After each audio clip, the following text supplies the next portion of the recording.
আসসালামু আলাইকুম। অপসরাস high end food রেসিপিতে আপনাদের স্বাগতম জানাচ্ছি। আজকের যেই রেসিপিটি থাকছে এটা অনেকেই খুব পছন্দ করেন, আবার অনেকে এটা পছন্দ করেন না। আজকে আমি এই সবজিটা যেভাবে রান্না করব, এতে ৩-৪টা উপকরণ দিয়েই আমি রান্না করব, কোনো মাছ বা কোনো কিছুই লাগবে না। এমনিই আপনারা এই সবজিটা রান্না করতে পারবেন খুব দ্রুত, আর ১ প্লেট ভাত শেষ হয়ে যাবে এই সবজিটা একটু নিলেই। চলুন রান্নাটা শুরু করি।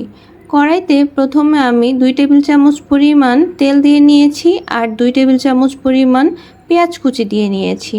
এখানে তেলটা খুব বেশি দিবেন না, তাহলে খেতে ভালো লাগবে না। তো এখন এখানে আমি প্রায় ১ কেজি পরিমাণ লতি কুটে বেছে পরিষ্কার করে নিয়েছিলাম, আর সেটাই দিয়ে দিচ্ছি। এর সাথে দিয়ে দিচ্ছি আমি সামান্য রসুন বাটা, আধা চা চামচ পরিমাণ রসুন বাটা দিয়েছি, আধা চা চামচ পরিমাণ শুকনো লাল মরিচের গুঁড়া, ১ চা চামচ পরিমাণ লবণ, আর দিয়েছি আধা চা চামচ পরিমাণ হলুদ। আজকে আমরা এই কয়েকটা উপকরণ দিয়েই এই সবজিটা রান্না করব, আর তেমন কিছুই লাগবে না। আর লাস্টে একটা জিনিস আমি অ্যাড করব। তো এখন আমি সব মশলা দিয়ে খুব ভালোভাবে লতিটাকে কষিয়ে নিব।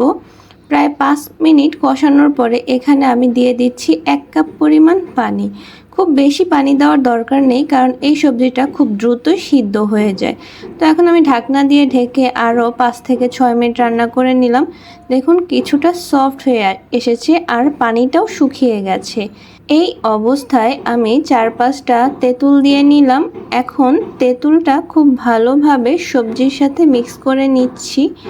এই তেঁতুলটা রান্নার প্রায় শেষ পর্যায়ে দিবেন, না হলে টেস্টটা একটু ডিফারেন্ট হয়ে যাবে, টকটা অনেক বেশি হয়ে যাবে। তো আমি হালকা একটু টক রাখতে চাচ্ছি খাবারটা, আর সাথে যাতে গলা না চুলকায়, যেহেতু লতির তরকারি সেজন্য আমি একটু তেঁতুল দিয়ে নিচ্ছি।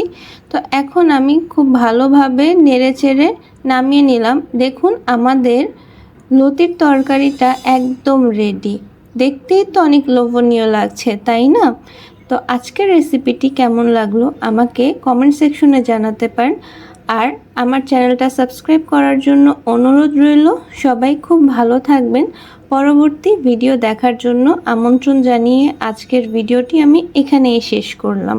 আল্লাহ হাফেজ সবাইকে।